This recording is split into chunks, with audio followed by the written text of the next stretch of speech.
35절까지 말씀이 되겠습니다. 누가복음 24장 25절부터 35절까지 말씀이 되겠습니다. 우리 한 절씩 교독하겠습니다. 제가 먼저 읽겠습니다. 이르시되 미련하고 선지자들이 말한 모든 것을 마음에 더디 믿는 자들이여, 그리스도가 이러한 고난을 받고 자기의 영광에 들어가야 할 것이 아니냐. 이에 모세와 모든 선지자의 글로 시작하여 모든 성경에 쓴 바 자기에 관한 것을 자세히 설명하시니라. 그들이 가는 나라에 가까이 가매 예수는 더 가야 하는 같이 하시니, 그들이 강권하여 이르되 우리와 함께 유하사이다. 때가 저물어 가고 날이 이미 기울었나이다 하니, 이에 그들과 함께 유하로 들어가시니라. 그들과 함께 음식 잡수실 때 떡을 가지사 축사하시고 떼어 그들에게 주시니, 그들의 눈이 밝아져 그인 줄 알아보더니 예수는 그들에게 보이지 아니하시는지라. 그들이 서로 말하되 길에서 우리에게 말씀하시고 우리에게 성경을 풀어주시되 우리 속에서 마음이 뜨겁지 아니하겠나이다. 곧 그때로 일어나 예루살렘에 돌아가 보니 11 제자 및 그들과 함께한 자들이 모여 있어 가라기를 주께서 과연 사랑하시고 시몬에게 보셨다는, 같이 읽겠습니다. 두 사람도 길에서 된 일과 예수께서 떡을 떼심으로 자기들에게 알려지신 것을 말하더라. 아멘.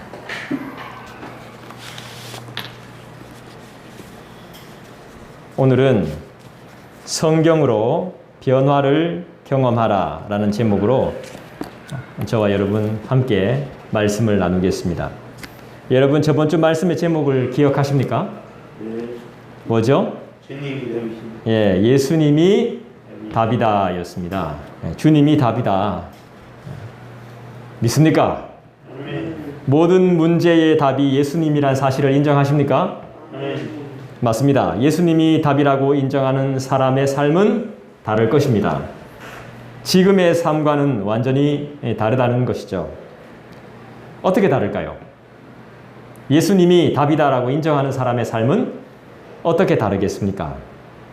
그리고 어떻게 변화가 될까요? 맞습니다. 기회가 오면 절대로 놓치지 않습니다. 그리고 그날을 위해서 철저하게 준비하며 기도하며 기다립니다. 29절 말씀을 우리 다시 한번 읽어보겠습니다. 29절 같이 읽겠습니다. 시작. 그들이 강권하여 이르되 우리와 함께 유하사이다. 때가 저물어가고 날이 이미 기울었나이다. 이에 그들과 함께 유하로 돌아가시니라. 무슨 말씀인지 보입니까? 29절 말씀. 주님을 만난 사람은 이렇게 바뀌게 됩니다. 처음에 주님인지 몰랐던 상태에서는 그냥 이야기합니다. 그런데 주님을 만난 사람의 삶은 이렇게 바뀝니다. 기회가 오면 절대로 놓치지 않습니다. 그리고 그 기회를 만듭니다. 또 이것이 주님을 만날 수 있는 놀라운 기회라는 것을 놓치지 않습니다. 그리고 철저히 준비하며 기도하며 기다린다는 사실이죠. 주님과 늘 함께하고 싶은 마음이 생기는 것입니다. 변화된 그들이 먼저 요구를 합니다. 누구에게죠? 맞습니다. 주님께. 어떻게 합니까? 강권하죠. 강권. 29절 말씀 다시 한번 보십시오. 그들이 강권하여 이르되 우리와 함께 유하사이다. 우리와 함께 있읍시다. 이렇게 말하는 것이죠. 우리와 함께 있어 주십시오. 나와 함께 하여 주십시오. 사랑하는 여러분, 삶이 힘겹죠? 쉬운 일이 하나도 없죠? 힘든 순간을 살아가는 지금 이 순간에도 우리 주님께서는 우리에게 은혜와 복을 공급하시기 위해서, 그리고 어떻게 기도해야 될까 고민하는 우리에게 기도의 제목을 만들어 주십니다. 29절을 다시 한번 읽어보시죠. 시작. 그들이 강권하여 이르되 우리와 함께 유하사이다. 때가 저물어 가고 날이 이미 기울었나이다 하니 이에 그들과 함께 유하러 들어가시니라. 무슨 말씀이죠? 이들의 강권을 주님이 들어줍니까? 안 들어줍니까? 들어줍니다. 여러분 기도해 보세요. 강청해 보십시오. 강청. 하나님은 기다리고 계십니다. 힘들다고 어떻게 해야 될지 잘 모르겠다고 손 놓고 있지 마시고 한번 간절히 한번 구해 보십시오. 그들의 간청에 함께 해주신 주님께서 우리의 간구에 반드시 응답하심을 믿습니다. 믿음으로 구하고 나서는 받았다고 생각하십시오. 이게 성경의 원리입니다. 믿음으로 구하시고 구하고 난 후에는 받았다고 믿으십시오. 이것이 성경에서 말하는 기도의 원리입니다. 강권이라는 말의 뜻이 사전을 찾아보니까 무리하게 권하는 겁니다. 무리하게, 강권. 좋은 뜻인가요? 나쁜 뜻인가요? 좋은 의미로 쓰일 때도 있지만 나쁜 의미로도 쓰이는 거죠. 강권이라는 말이. 우리가 다급하지 않아서 그래요. 우리가 급하지 않아서 그렇습니다. 급해 보십시오. 젠틀, 매너, 교양 이런 단어들이 생각이 잘 안 납니다. 급하면 강권하게 됩니다. 자연스럽게 말이죠. 아주 자연스럽게 강권하게 돼요. 내가 급하면. 주님을 만나고 변화를 경험하면 이런 현상들이 나타나게 됩니다. 31절을 봅니다. 주일학교 때 읽었지만 다시 한번 읽어보겠습니다. 시작. 그들의 눈이 밝아져 그인 줄 알아보더니 예수는 그들에게 보이지 아니하시는지라. 알아봅니다. 이제 내 앞에 선자가 우리 가운데 임재하신 분이 누군지 알아봅니다.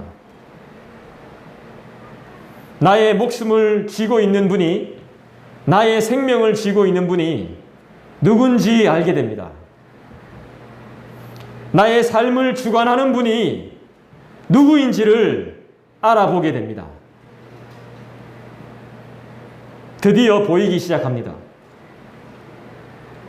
내가 몸이 아프니까 보이기 시작합니다. 내가 마음이 무너지니까 그 순간에 주님이 보이더라는 것입니다. 내가 딱한 처지가 되어 보니까 그 상황에 이제 주님이 보여지는 것이죠. 또 들리기 시작합니다. 보이지도 않고 들리지도 않았던 것들이 또렷이 보이고 들리기 시작합니다. 어두웠던 나의 삶이 밝아지기 시작하는 것이죠. 어둠 속에는 아무것도 보이지 않았는데 빛이 들어오니까 이제 분명하게 보이기 시작하는 것입니다.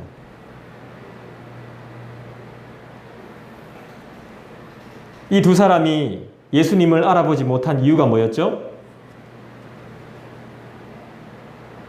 몇 절이죠? 13절입니까? 몇 절입니까? 16절이네요. 그들의 눈이 가리어져서. 무엇에 가리어진 거죠?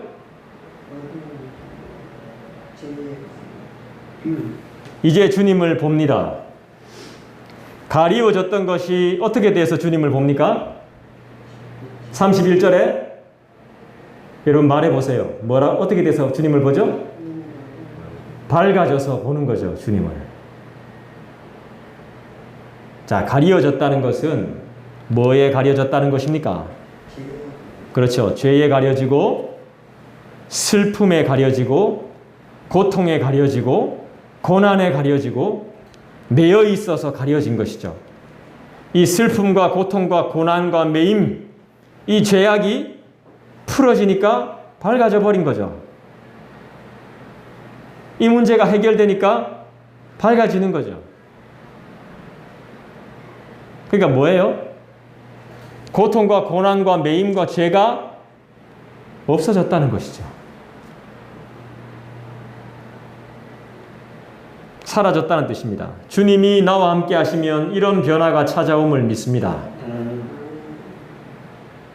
주님을 만나기 전에는 나의 슬픔과 고통과 고난이 해결되지 않았지만 주님을 만나고 나니 완전히 해결이 되어버린 것입니다. 아멘. 자유하게 된 것입니다. 돈으로부터, 매임으로부터, 질병으로부터, 수많은 스트레스로부터.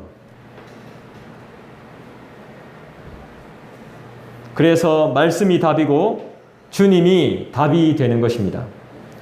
여러분, 우리가 영상물 이런 걸 시청할 때 사람들의 특징이 있습니다. 그죠? 나에게 유익이나 재미가 없으면 그 영상은 더 이상 보지 않습니다. 음식을 먹을 때도 마찬가지입니다. 맛이 없으면 그 음식 더 이상 먹지 않습니다. 행복하지 않으면 그 사람과 더 이상 만나지 않습니다. 만족이 없으면 그 사람과 헤어지게 되어 있습니다. 사람은 이렇습니다. 그러나 우리 주님은 그렇지 않고 우리에게 그렇게 가르치지도 않으셨습니다. 나 때문에 행복한 것입니다. 그냥 나라는 존재 자체로 행복한 것이죠. 행복하기 위해서 우리와 교제하시는 것이 아니라, 행복을 위해서 우리를 자녀 삼고 신부 삼으신 것이 아니라 나와 함께하기 때문에 행복한 것입니다. 따라합시다. 그냥 말 그대로 그냥 나라는 존재 자체로 좋은 겁니다. 주님의 기쁨이 된다는 것은 주님과 함께 있는 것입니다. 함께 하는 법은 누누이 말씀드렸듯이 어렵지 않습니다. 주님과 함께 하는 법은 어렵지 않습니다. 25절 보겠습니다. 25절 여러분들이 읽어주시죠. 시작.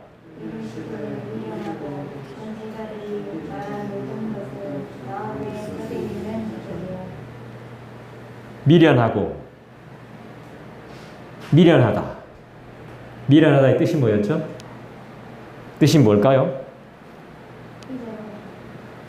잊어버리답니다.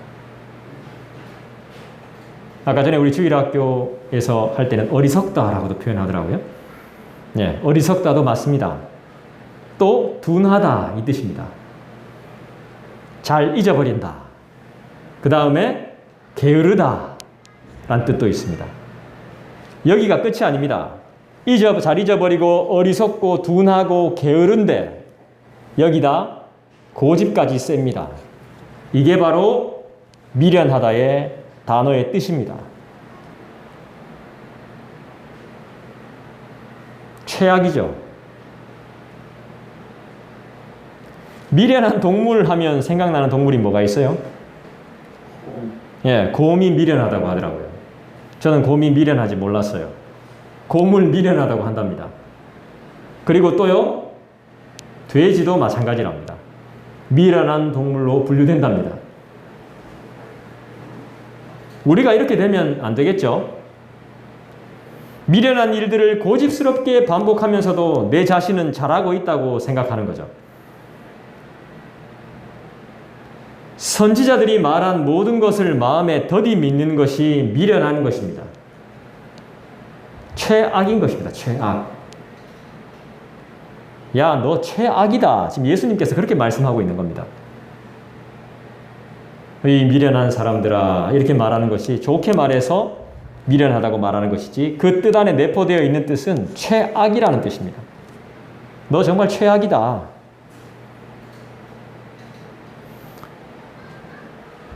이건 시간이 오래 걸린다. 시간이 필요하다라는 뜻이 아닙니다. 그걸 뛰어넘는 거예요. 믿음을 가지려면 더디 믿는다는 것이 시간이 좀 필요합니다. 원래. 시간이 좀 있어야 됩니다. 시간이 오래 걸립니다. 기다려줘야 됩니다. 이런 뜻으로 생각할 수 있지만 이것보다 더디 믿는다는 것은 믿지 못한다는 뜻입니다. 믿는 척 한다는 것입니다. 제일 불쌍한 거죠. 자신을 감춘다는 뜻이 됩니다. 이렇게 되면. 그러니까 한마디로 말하면 뭐죠? 불신이라는 것입니다. 불신. 안 믿는다는 거예요. 이게 우리의 고민인 거죠. 이게 저의 고민이기도 하고. 지금 여기에 24장에 우리가 부활로 인해서 이제 보고 있지만은 누가복음 24장에 출연하는 모든 출연자들이 부활을 믿지 않습니다. 있을 수 없는 일이라는 것입니다.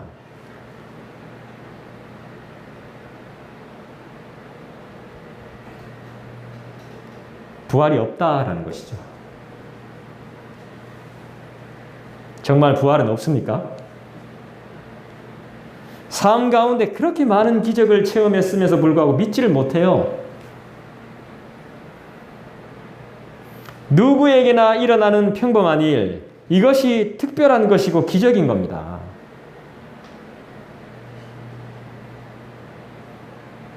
이게 저희 이모가 저한테 말씀하셨어요.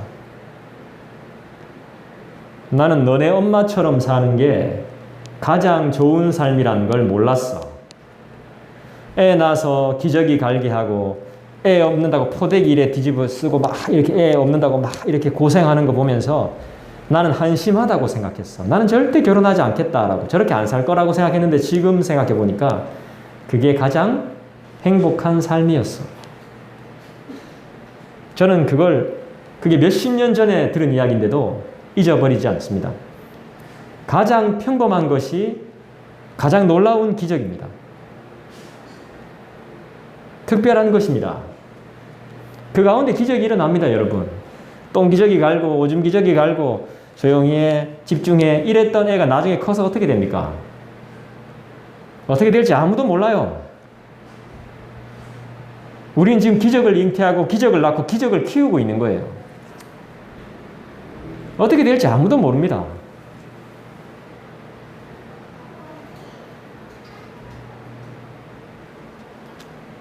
(26절) 볼까요? 여러분 읽어주시죠. 시작.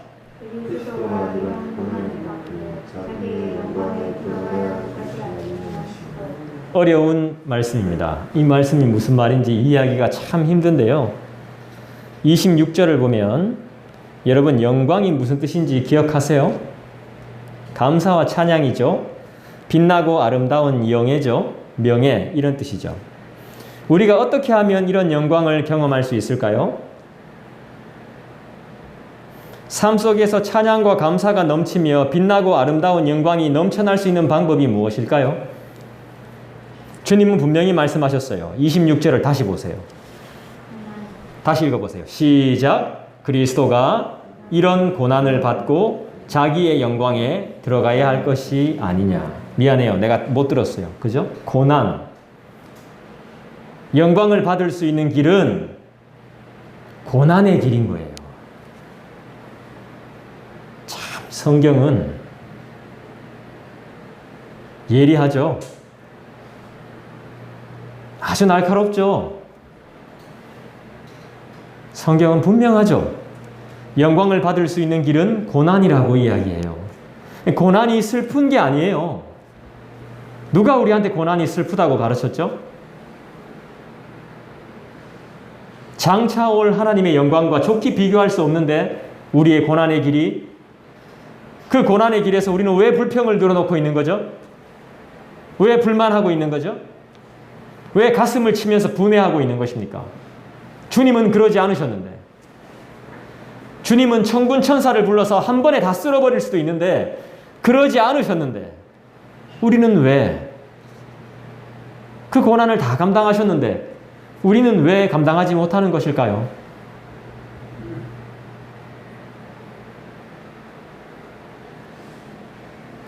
맞습니다. 고난입니다. 고난이 없으면 영광이 없습니다. No cross, no crown. 이게 속담이기도 하지만 이 속담은 진짜 맞는 말이에요. 제가 이거 중1 때 배운 영어입니다. 이게 단어장에서 본 거예요. 제 교과서 단어장. 갑자기 생각났습니다. No cross, no crown. 그래서 영광은 뭐가 되는 거죠? 따라합시다. 부활. 부활이 되는 겁니다. 고난이 있어야 부활이 있습니다. 십자가가 있어야 부활이 있는 겁니다. 그냥 부활은 나타나지 않습니다. 어떤 특정한 교회는 계속 부활만 강조합니다. 물론 부활 신앙은 멋지고 좋은 것입니다. 그리고 우리가 믿음으로 살아갈 수 있는 신앙의 방법이 부활 신앙입니다. 이 신앙을 가져야 됩니다. 하지만 십자가 없는 부활은 없습니다. 죽음 없는 부활은 없어요. 죽어야 부활이 다시 살아남이 있는 거예요. 안 죽는데 어떻게 부활이 있습니까? 안 죽으려고 하는데 죽기 싫은데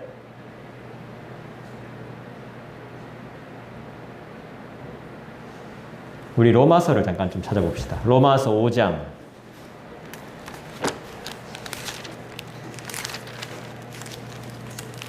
로마서 5장 3절 4절 우리 같이 한번 읽어봅시다.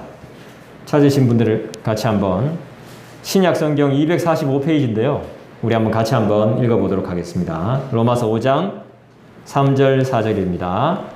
시작. 다만 이뿐 아니라 우리가 환난 중에도 즐거워하나니 이는 환난은 인내를 인내는 연단은 소망을 이루는 줄 알미로다.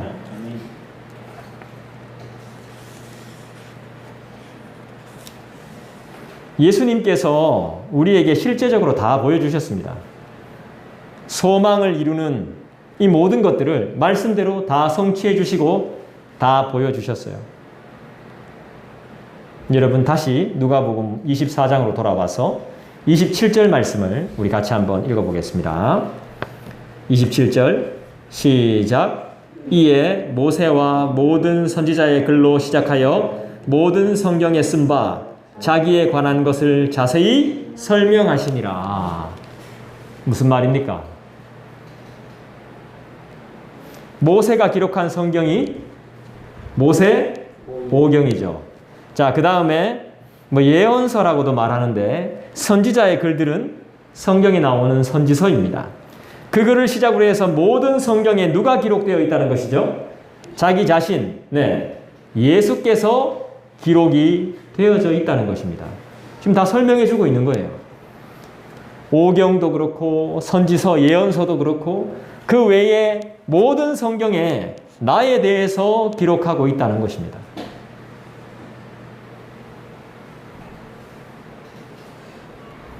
성경을 왜 읽어야 되는 거죠? 왜 우리 자녀들에게 성경을 가르쳐야 되는 거죠? 가르치려면 그냥 가르칠 수 있습니까? 나도 배워야죠. 왜 배우죠? 좋으니까. 그냥 좋아요? 아주 좋으니까. 32절 볼까요? 같이 읽습니다.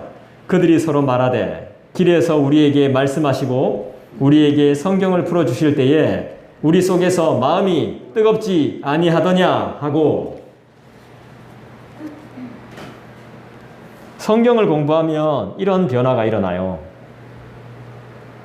성경을 묵상하면 이런 일이 일어나요.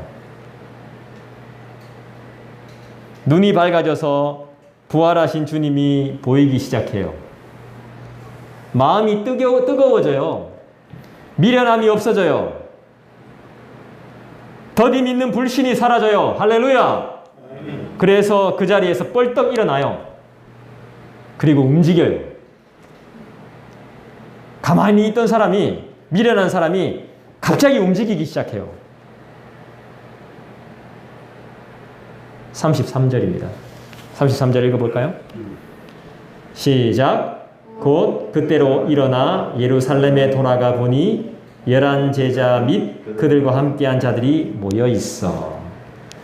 예수님이 사라지고 그분이 예수님이라는 것을 알게 되고 내 마음이 뜨거웠더니 엠마오로 갔던 두 사람이 다시 어디로 갑니까? 예루살렘으로 돌아가요. 이 시간은 지금 밤이에요. 말이 저물었어요. 우리처럼 차가 있는 게 아니에요. 가로등이 있는 게 아니에요. 길이 좋은 게 아니에요. 편말이 있는 게 아니에요. 다시 돌아가요. 어디? 복음이 있는 예루살렘으로. 내가 말씀을 처음 받았던 그 교회로, 그 은혜의 자리로 다시 돌아가고 싶은 거예요.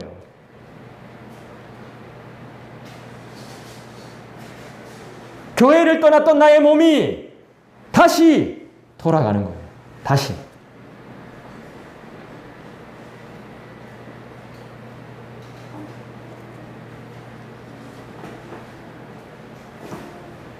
어두워요, 길이. 근데 상관없어요.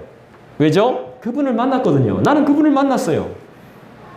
난 그분과 이야기를 나누었어요. 하나님의 집, 그곳, 바로 교회를 떠났던 영혼들이 다시 돌아오게 된다는 사실이죠. 그게 나일 수도 있고, 그게 남일 수도 있고, 우리 주변일 수도 있어요.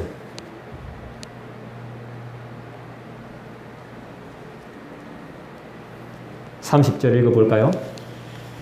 30절 읽습니다. 시작. 그들과 함께 음식 잡수실 때에 떡을 가지사 축사하시고 떼어 그들에게 주시니.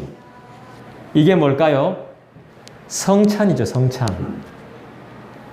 성찬은 보이는 말씀입니다. 보이는 말씀.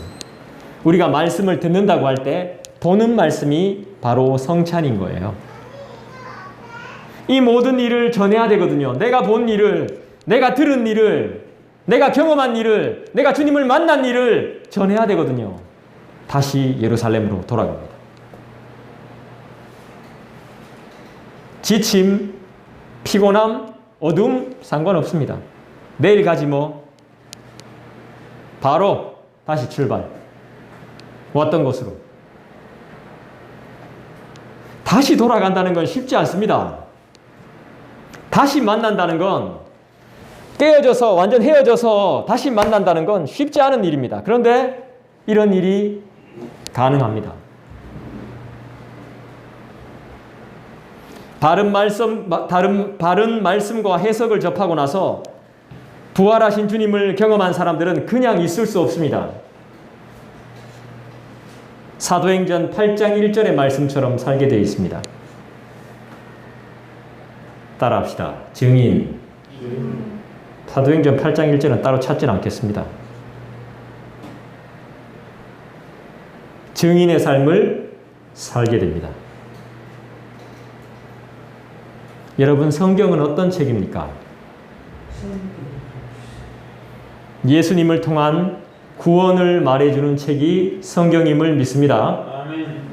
예수님을 믿는다는 것은 복받는 것으로, 사업이 잘 되는 것으로, 교훈과 깨달음으로 끝나는 것이 아님을 기억하셔야 됩니다. 예수님과 동행함으로 행복하며 구원받은 삶을 감사하며 나의 힘으로 해결할 수 없는 고난과 고통을 만나도 그 뒤엔 값을 매길 수 없는 놀라운 영광이 기다리고 있다는 것을 믿는 것이 변화된 성도의 바른 길입니다.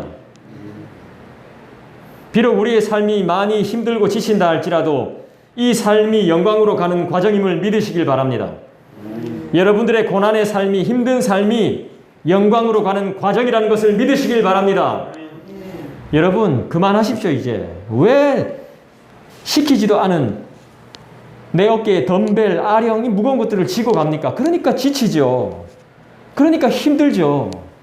그러니까 소망이 없죠. 그러니까 죽을 맛이죠. 왜 이런 걸 짊어지고 있습니까?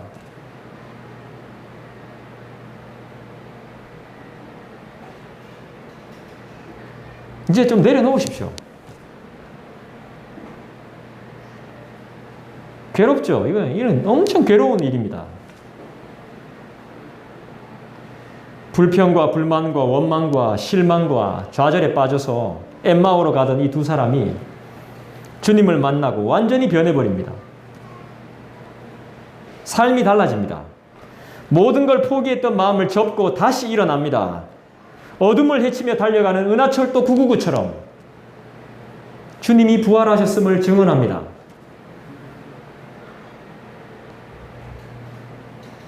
지체할 수가 없었습니다. 이것이 부활의 능력이며 영광이며 성도의 삶인 것입니다. 그리고 우리 교회가 전하는 핵심 메시지입니다. 우리가 왜 성경을 중요하게 생각하며 성경을 사랑합니까? 우리의 소망이며 따라합시다. 우리의 승리며 영광이기 때문에 우리의 소망, 우리의 승리, 우리의 영광. 예수님의 부활하신 소식이 여러분의 삶을 어떻게 이끌고 계십니까? 기쁨으로? 영광으로? 소망으로? 승리로? 선포로? 전도로? 이끌게 되기를 간절히 축원합니다. 기도하겠습니다. 함께 기도하십시다. 주님, 말씀의 영광을 보여주셨으니 그 영광대로 살 수 있게 도와주시고 나도 삶의 변화를 경험할 수 있게 도와주시며